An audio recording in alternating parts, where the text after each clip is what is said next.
The audio network or network Salt Lake City Library, when you select it, it lets you know it's a public network. Fine, we're doing that anyway. All right. And that's a success. Then that means we get the audio or even the video. Well, this is Steve and Jamie. We're still at the Tyler Library. We have created a traveling talk radio because of our frustrations of losing the radio after everybody invested their money and everybody got ripped off.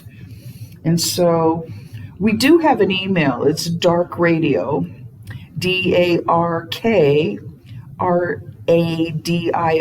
2025 at gmail.com, darkradio2025 at gmail.com. And what we're discussing is what got us into talk radio. Steve was talking about being in LA, listening to the Dodgers. Well, I was listening to the Chicago Cubs from Des Moines, Iowa. But in my notes, I put the reason why I got into talk radio is my need to be heard, my need to heal, my need to help others, my need to communicate, my need to share God's gifts.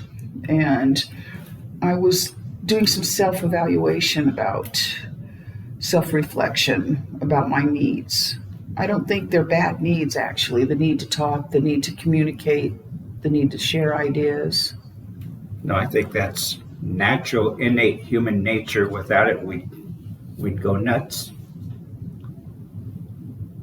So I'm just looking at this beautiful table and thinking, all we need is the control board and all of those works and a tower. And I kind of want to sing If I Had a Hammer, but that would not really be enough. That's just all of that aside. The radio is just like it's priceless education. All you need is electric power and a radio. And you have hosts and callers, and they talk about whatever they want if it's open line format. And I thought, wow, what a great way to get education that's actually live and free. Colleges can't do that. Public schools can't do that. My family was certainly not going to do that. And how else was I going to learn? And fortunately, I was interested. And I left the Dodger talk on, and here came the overnight show host. His name was Ray Bream on the ABC station out there in Los Angeles County, where I'm from. And he'd go into all of the world events, and he would just give you like the headlines and the highlight of a story. Then he would add his own comments. That must have been my Paul Harvey, because I would have been listening to my grandparents' radio, the horror stories, the midnight theater, murder scenes. Like a murder mystery radio, stuff like that. Radio theater radio? Yes, that was it. Like a radio plays, and that was a real popular item for some time. Radio plays. Yeah. And that's when I started dreaming in my youth. So that kind of left me with public school, which was just boring me to tears. My family, who were preoccupied with their own being a family stuff, and sports and the 10-cent newspaper. And somewhere that all segued into being a really newsy ever since. And so between the late night news-oriented talk shows and the daily newspaper, they kind of build not only on each other, but within me this hunger and appetite for just knowing what the heck is going on in my world, in my community, that I wasn't going to get anywhere else. And it actually did something very important, which was hold my attention, interest me, and make me want to come back for more, have that hunger for learning.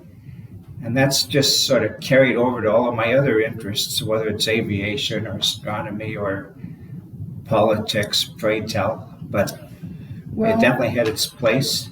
I'm going to take off what you were talking about, the loneliness, because Labor Day, I was, to not feel so lonely, I thought, I'll go to this movie. The movie theater was empty. I was there all by myself. But it brought back memories of childhood where I probably was an ADHD child, and they would put me in the hallway to the point where the teacher would look at me and I get at my desk and go in the hallway. So I actually think I learned to be alone a long time ago. I don't think that's, I actually think being alone is a good thing if you know yourself. I think a lot of people, the real meaning of the word player is people adapt to what they think you want to be. They are not their true selves. So Yeah, I could never stand that. But I always thought the news, the people on the radio, what's in the newspaper, that was no joke. That was real. I didn't have to wait for it. I didn't have to pay for it. I didn't have to beg for it. All I needed was electric power and a radio and a dime to get the daily newspaper. That was my allowance money. So talk about an education for a dime a day. Where are you going to get that? What kind of college or school offers that? At the time, there was nothing that compared with that, and I also was not going to get it anywhere else. So you might say just out of necessity, I learned to not only appreciate but became hungry for more.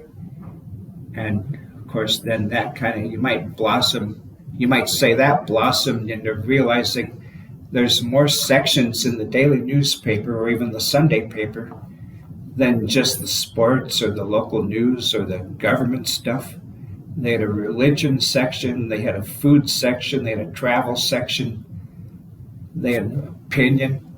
Boy, don't get me started on opinion, because that's what all... And see, I don't even know where to start with the music, because I have created a music profile. I can actually help you with that, because music, I think we probably listened to music before we ever listened to sports or politics or talk shows. Let's see. Oh, Perry Como. There's a good one. But they're so sad, and everybody says, "Oh, why are you so sad?" And this is when we would actually say, "Call us." That was one. We have a phone Great number, idea. but we don't have a phone number right now. We just have a email. Perry Como was Dark one Radio. talented dude. Have Well, you heard the variety of music, that Hot Diggity Dog one? And he does that word just, what the heck is that called? It's a really cute little number. Do, do, do, do, do, do, do, do, do, do, do, do.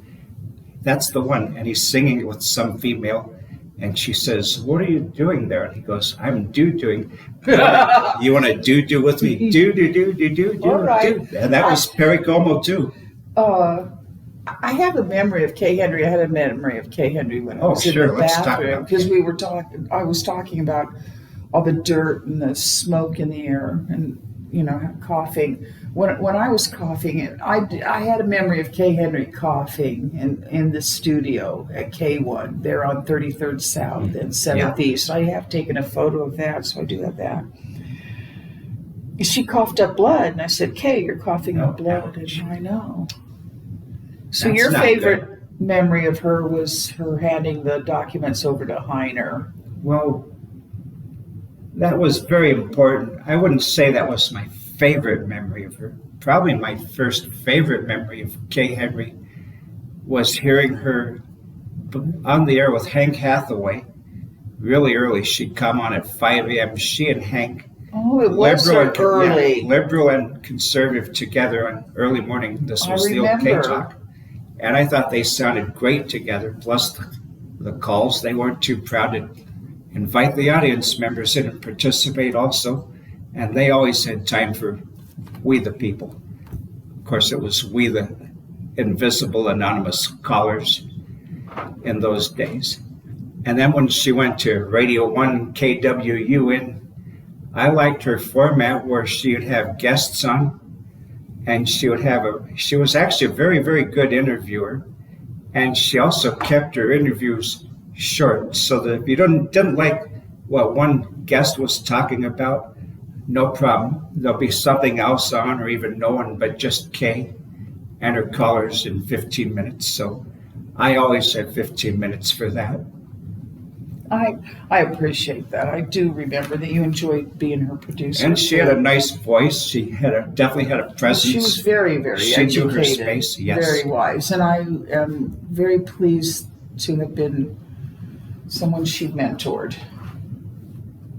So, do you remember waiting on the radio? Did you ever tape record? You get a tape cassette and wait and listen to the radio, or even call into the radio and request a song. I did that a lot on sports.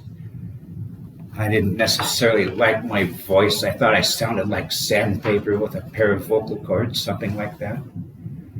But music, yeah, I would listen to the music, of course, and it was kind of fun when the DJ. Oh, here's a great story. Speaking of that, when the DJ said, if you're the seventh caller right now, and for example, back then the number would be something like 5201 KHJ, and away I went dialing that dial phone.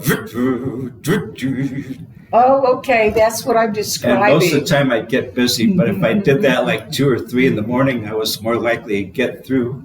And I actually won a couple of record albums, and one is a band that to this day is still one of my favorite, the Atlanta Rhythm Section. It was called Champagne Jam, and boy, was that ever a great album and band. They're now one of my favorites just for that happy accident of being able to get through and actually listening to that station at that dreary time of the night.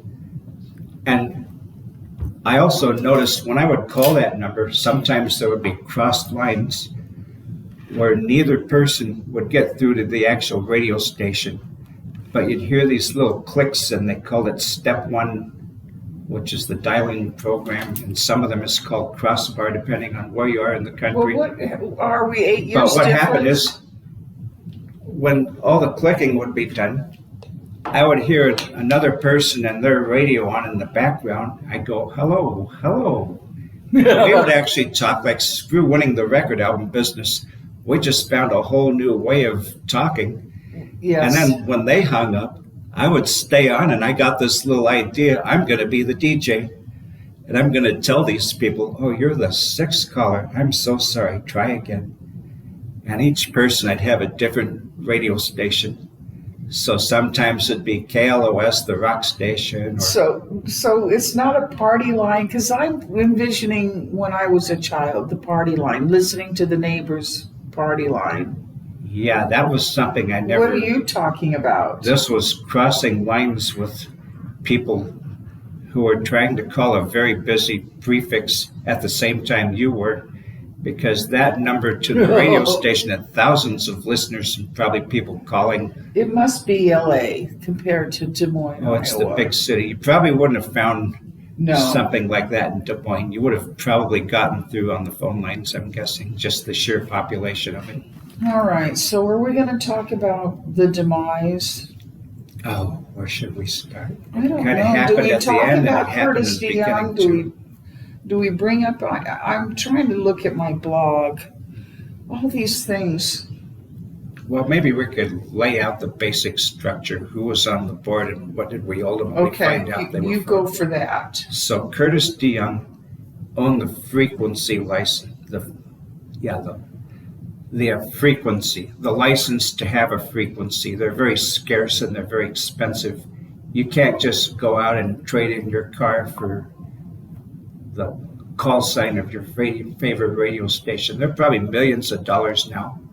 But then again, with the technology changing, maybe not so much. I really don't know, though. So that was DeYoung. And then he also had a broadcast company called Venture Broadcasting, which I didn't know about until later on. So he had two important parts of it. He had the frequency, and I think part of the tower was also Venture Broadcasting. I thought the tower belonged to someone else, though. That's why they shut it down. I don't know. It changed it. It was like it could have been Chameleon Radio, because a lot of those people changed their names and roles To avoid lawsuits. to avoid, when there was a legal liability. And it was amazing how fast they did it without most of the other board knowing too. But okay, so there was Mills Crenshaw, and he was the big president of Orion Communications, who actually owned KWUN, but not the frequency, but the actual broadcasting. I guess you'd call it the team that actually made the broadcasts and made the schedule and ultimately be responsible for Essentially, he was the con artist Yes. that did all the stealing and he arranged presented all this the sort other of larger than criminals. life image when he was Because on my major fear was to have, we were going to talk about these people, because I'm thinking I would have been bringing up my blog. And so I'm looking at the discipline of Crowley, Stephen Crowley, DeYoung's lawyer. who's now dead also. That's what I mean, that my blog spot, Going Dark, it's goingdarkblogspot.com. So that was kind of part of it. Mills had the radio station team. Curtis DeYoung had in effect the radio station because of its license.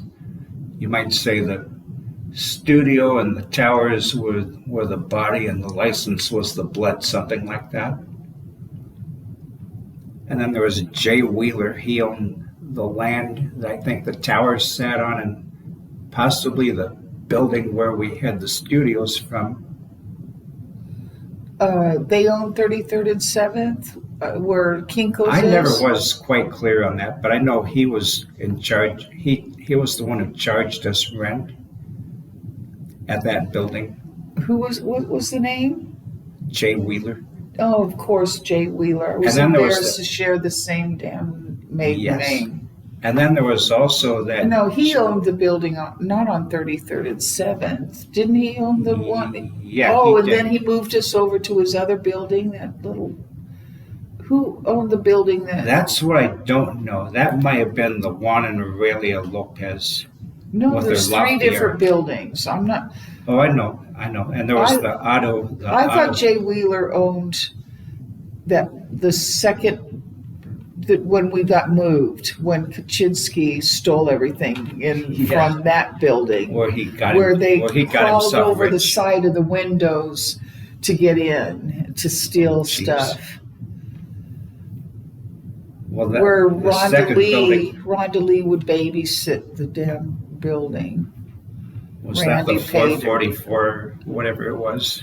It was up against railroad tracks in the dirty town of 33rd South Salt Lake area, not the 33rd Oh, now 7th. you're talking about Starley Bush. That Oh. was K-Talk, though. No, I'm talking about after we moved from 33rd and 7th. Oh, then To you're that- talking about Maurice Burton Maurice and the auto, Burton, thank you. the auto mechanic shop that did Okay, exhaust, and we could 10-4. smell the carbon monoxide and the exhaust fumes coming up because we were on the second floor, and the auto works, if you will, was on ground level. All right, that was Maurice Burton. Jay Wheeler was the 33rd and South, 7th. Boy, he could have. But the sheriff was involved too. What was his damn name? I think his name was Keller, Gary Keller. The one that would, maybe it was just a deputy, deliver all. He had something to do with 7th East and 33rd South. I don't think Randy ever lied to us. Randy told me a lot of things. I don't think any of them were lies. Well, he may have gotten things mixed up because he was told different things at different times by different people. It was So something different about motives. the sheriff serving the warrant on the 33rd South, 7th. Well, that had property. been, you'd better get your stuff out of here or they're going to lock up the building and take over ownership. I remember Oh, that but they was, were friends with Jay Wheeler. I think. I didn't even, It doesn't matter. I think I only saw Jay Wheeler twice in the whole scenario. Because eventually, Now I do realize wanna why be- they wanted to get him on the board of directors, and he might have been another one of Mills's cronies and Curtis DeYoung's.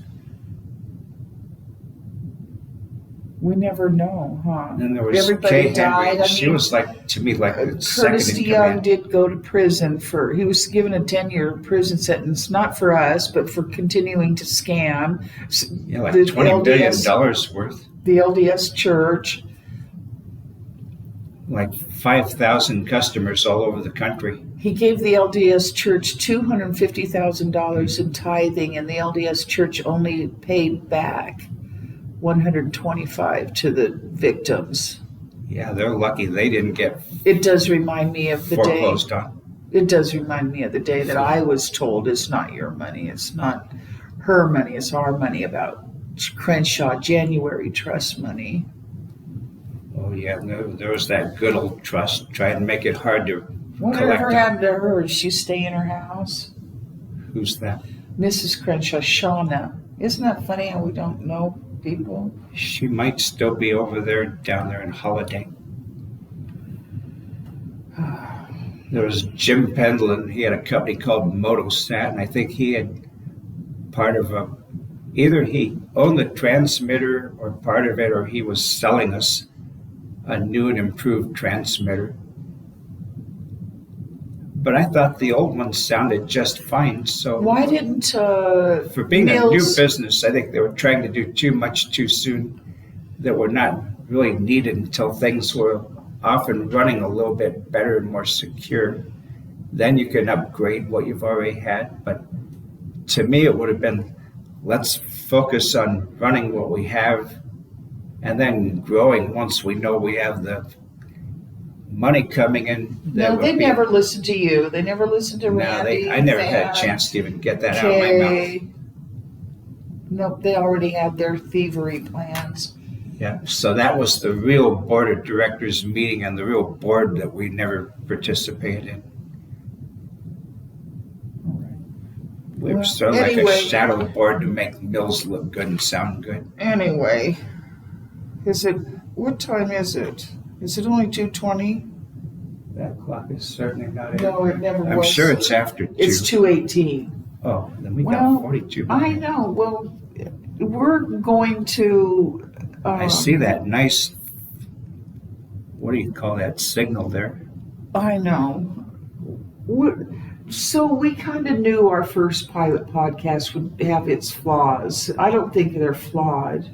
I think it's a sad topic, and the Yes. reality is we're in a public library with memories of dead Goodness, people I with feel their like it money, because that's the other thing I have on my blog is the other victims of Dion. He had a lot of victims. Goodness, and he didn't I don't know why. seem like it ever. He looked like about as hollow a soul as I think I've ever seen. He just had he had this constant kind of mean-looking, cold-looking stare. I think he did 6 years, and he got out COVID, if I'm not mistaken. He got out Yeah, 4 a years early. A little before that.